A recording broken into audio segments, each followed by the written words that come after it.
나 구본영의 변화 이야기. 구본영. 이 책은 24살의 내가 변화의 통증으로 심하게 앓고 있을 당시에 만나게 되었다. 처음 결심한 대로 시골로 떠나지도 못하고 서울에 편안하게 있지도 못할 시기에 나를 위로해준 책이었다. 그래서 나는 이 책에 관한 애정이 상당히 깊다. 내가 고민이 있을 때마다 자주 열어보는 몇 안 되는 책이기도 하다. 먼저 이 책은 몇 년 후에 43살에 다시 시작하다라는 제목으로 개정되어 출간되었다. 새 책은 표지에 저자의 모습을 담고 있어 매우 멋진 책 중 하나라고 생각되었다. 아마 젊을 때 나는 변화에 너무 절실해서 학습과 일, 그리고 길에서라는 챕터를 집중해서 봤을 것 같다. 다시 읽어보니 실제로 그 부분이 샤프로 빼곡하게 메모가 되어 있는 책을 발견했다. 그만큼 당시에 내가 집중해서 읽은 내용이었다. 첫 시작은 서문에서부터다.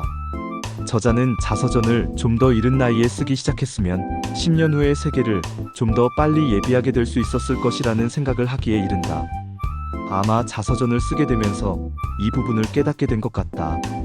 책을 열자마자 나는 처음으로 니체의 구절을 접한다. 모든 좋은 것들은 웃는다. 내가 걷는 발걸음을 보라. 정말로 자신의 길을 가는 사람은 춤을 춘다. 철학은 장년기의 명랑함을 갖고 시작해야 한다.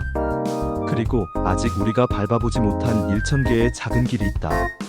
같은 니체 명언은 당시에 내 눈을 휘둥그레 뜨게 만들었다. 또한 다시 읽어보니 저자의 40살 이야기는 잘 다가오지 않았을 것이다. 다만 적절한 비유와 편안한 문체가 와닿았으리라 생각한다. 그러면서 조금씩 저자는 변화 경영의 세계로, 즉 자신의 전문 영역으로 독자를 안내하고 있었다. 자연을 다룬 장에서는 가장 마음에 들었던 것은 자연이 우리를 설득하는 방식이다. 먼저 자연은 우리를 감탄하게 한다. 그리고 혼을 빼놓는다. 너는 어째서 그런 어리석은 짓을 하였느냐? 라며 자연은 조용히 우리를 질타한다. 저자는 편안한 문체로 독자를 변화 속으로 집어넣는다.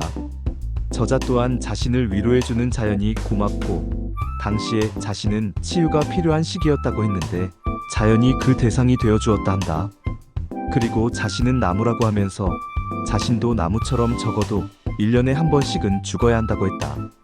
그리고 좋은 씨앗을 만들어내는 방법은 자기 스스로 좋은 나무가 되는 것밖에는 없다고 말했다. 저자는 그렇게 스스로 정정한 나무로 키우고 싶어 했다. 이런 내용을 읽을수록 저자는 독자의 마음을 빼앗아가고 흥분시키게 만든 것 같다. 물론 젊어서 나는 더 열정적이라 저자의 열광하기에 이르렀을 것이다. 길에서라는 주제로 쓴 부분에서는 길 위에서 죽은 여행자에 관한 이야기가 가장 와닿았다. 그리고 행복해지는 법에 관한 어느 할머니의 글도 인상 깊었고 저자의 표현대로 맑은 날 산책하듯이 사는 사람과 어려울 때 삶의 밝은 면을 볼 수 있는 사람은 행복한 사람이라고 했다. 또한 나도 저자처럼 조용하고 진지하며 작은 일에도 민감해하는 사람이지만 세상을 밝게 이해하는 걸 좋아하는 사람이기도 했다. 이렇게 저자와 비슷한 면이 있어 나는 점점 더 이 책에 빠져들게 되었다. 학습을 다룬 장에서는 본격적으로 니체와 만나게 되었다. 책에만 짓눌리지 말고 문 밖에서 사유하는 법을 배우시라 고 니체는 우리를 안내했다. 그리고 저자는 자신의 1인 책을 읽고 글을 쓰는 것이 의무가 되지 않고 놀이가 되도록 했다. 는 부분을 읽고 나는 나름 부러워했다. 또한 저자는 군자라는 단어를 쓰지 않으면서도 선비처럼 사는 모습을 보였다. 그리고 40을 욕망의 시절이라고 표현한 것에도 내 마음이 움직였다. 이제 내가 가장 좋아하는 일에 관한 이야기하는 부분이 나온다. 너는 다시 한번 수없이 계속 이 삶이 반복되기를 원하느냐? 는 니체의 선동으로 시작했다. 모든 일에는 고객이 있다. 첫 번째 고객은 누구인가? 바로 나다. 내 일은 먼저 나를 만족시켜야 한다는 저자의 이야기는 젊은 내 가슴을 쿵쾅 뛰게 만들었다. 그리고 시트네 동물기에 실린 양파 파는 인디언 노인의 내용이 나왔다. 20줄 전부를 안 판다니요? 당신은 양파를 팔기 위해 나와 있는 것이 아닙니까? 아닙니다. 나는 내 삶을 살려고 여기에 있습니다.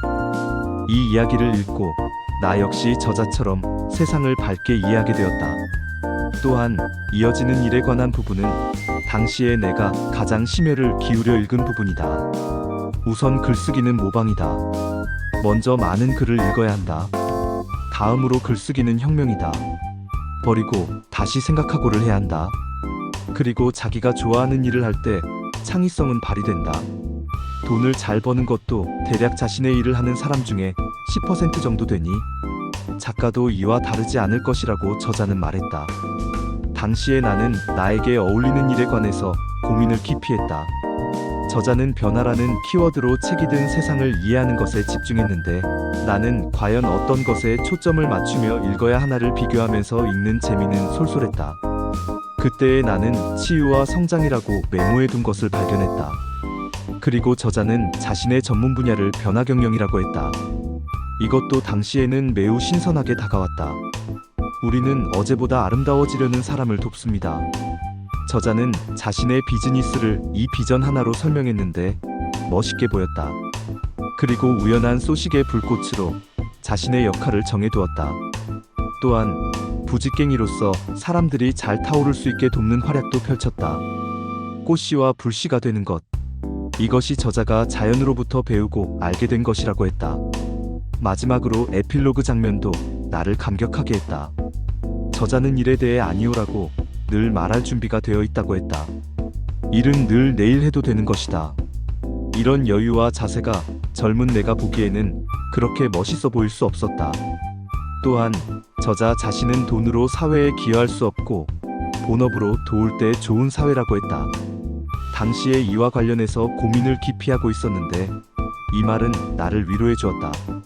그리고 칭기즈칸의 말 맞다나 우리의 인생은 우리 자신을 담게 마련이다 라면서 대미를 장식하는 내용 역시 저자답게 멋있었다.